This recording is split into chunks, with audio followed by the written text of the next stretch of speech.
Hi everyone. Today we'll talk about how to fix or how to solve Spotify low volume. To know how to fix or how to solve Spotify low volume, you should just go to settings.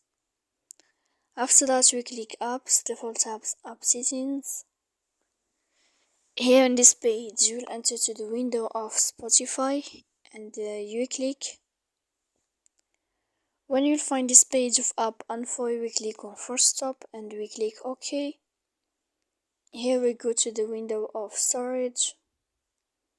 After that, we click clear cache.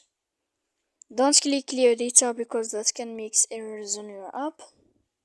And then you can turn off your phone. So please don't forget to support us by like and subscribe. See you next time in another video, and thank you for your attention and your watching.